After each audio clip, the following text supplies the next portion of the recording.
nisizungumze, nianze na kuuliza hili swali ya kwamba ni nini ambacho kinaweza kikafanya watu wabadilike? Kwa sababu unakuja unapata kwamba yule mtu ambaye ulikuwa unatarajia kuwa hatabadilika hata siku moja anakuja kubadilika. Nasema hivyo kwa sababu kwenye video hii ningependa kuzungumza kuhusu mambo mawili matatu. Na jambo la kwanza ambalo ningependa nilizungumzie ni kuhusu hawa watu ambao wanatoroka kule upande wa UDA. Tuanze na Boni Halwale. Boni Halwale juzi amesema ya kwamba hakuna jinsi ambavyo unaweza ukapata mtu yote ambaye atasimama na chama cha UDA, chama ambacho hakina maana, yani kila mmoja anaikataa, tayari ameikataa kule upande wa Western, ya kwamba sasa hivi ndio wanataka kusimama nayo. Alisema kwamba Rigathi Gachagua ameua UDA, Malala ameua UDA Western. So ni nani huyu ambaye atajifanya kwamba yeye ndiye gwiji, anataka kusimama na chama cha UDA Western na ashinde? Sikiza mtazamaji. Na ukumbuke huyu mtu mmoja ndiye alipeleka introduce William Ruto kule upande wa Western. Baada ya kumintroduce William Samoei Ruto akachaguliwa kuwa senator na chama cha UDA. Sasa hivi anatoroka. A party cannot win an election using a party that has been killed by Malala and Gachagua here in Kakamega. Ama nyinyi watu mmeamiti hamjui. Hata ofisi ya UDA iko wapi hapa Kakamega? Iko wapi Bungoma? Iko wapi Vihiga? Iko wapi Busia? Iko wapi Chitale? So how do you win? Mtu mwingine pia ambaye nimeona anatoroka, mtazamaji, tayari ashatoroka, ni Orwoba. Orwoba ni nominated senator. Unaona juzi alipewa suspension, akaregeshwa, akarudi. So baada ya kupewa suspension na kurudi, mtazamaji, jana Orwoba amekuwa kwenye Spice FM na anasema ya kwamba yeye hayuko hapa na hayuko pale. Yani she's hanging. She's nowhere. Ya kwamba pale ambapo walikuwemo wanawake hawadhaminiwi. Yani wanawake wanachukuliwa ni kama watu ambao hawana maana. Kule ambako watu wanatarajia kwamba wanaweza wakaenda, hawajui msimamo yao au viongozi kwa wanawake ni gani. Na unakumbuka Orwoba ni miongoni wa wale watu ambao walienda kumpokea Fred Matiang'i wakati ambapo Fred Matiang'i alirudi Kenya kule airport. Na anasema kwamba wakati ambao nilienda kumpokea Fred Matiang'i, nilikuwa nataka kujua ya kwamba yeye mwenyewe msimamo wake kwa wanawake ni gani.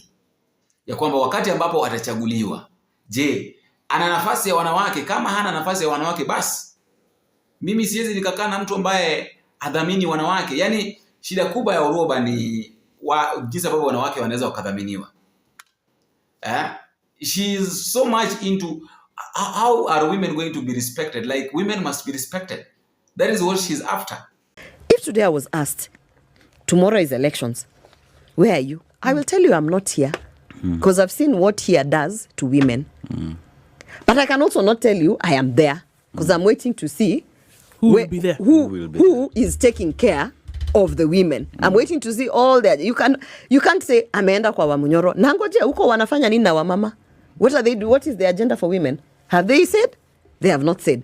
You can't say ameenda kwa Matiang'i. I just went to receive him. The first thing I asked him is, I'd like to see your plans for the women of Kenya. Devoid of that, I've just welcomed you. Welcome home. But give me your plans for the women of Kenya. Because me, I'm scouting. Where are women going to be treated equally? Because here where you fairly? are, you are not comfortable with the implementation. At this moment, I am not comfortable. I am angry. I am upset. I am throwing tantrums. I'm in KTN throwing tantrums. Welcome. Karibu. Hot seat. Karibu sana.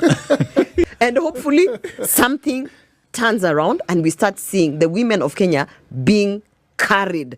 By the way, you're not throwing tantrums, Mheshimiwa. You're speaking very loudly and you are speaking very energetically.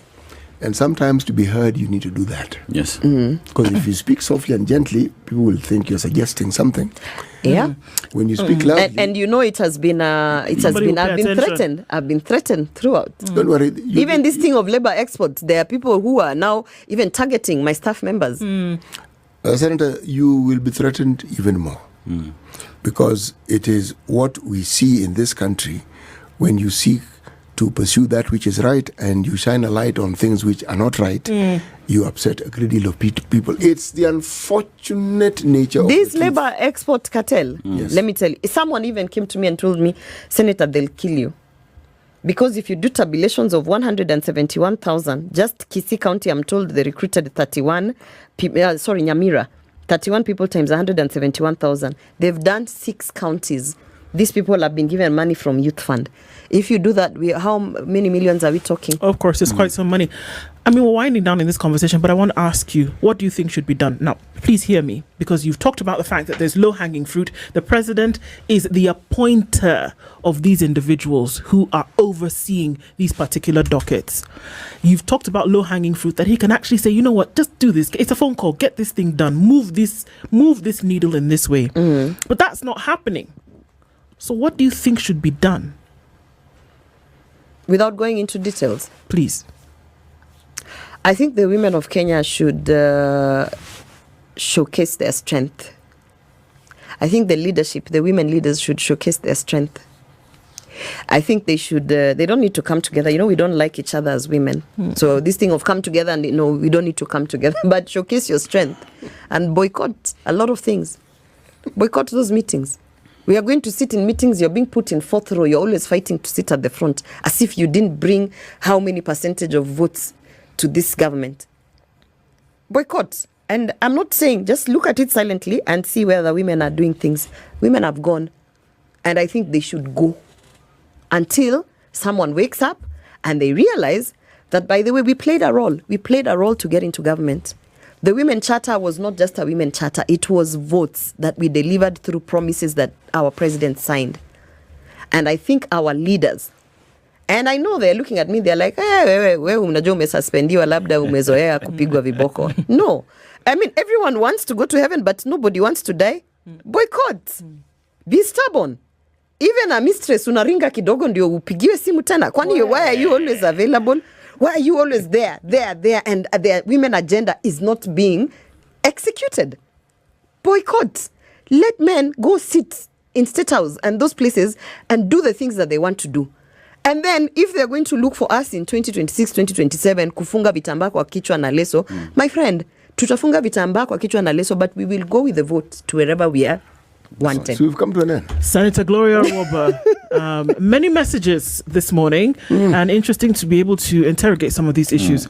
We're looking forward to a conversation in a very short time. Remember, she said in the political world, 1 day is like 10 years. It's like 10 years. So let's see what happens in another 10 years, Let's isn't look it? and see what happens when she joins another party.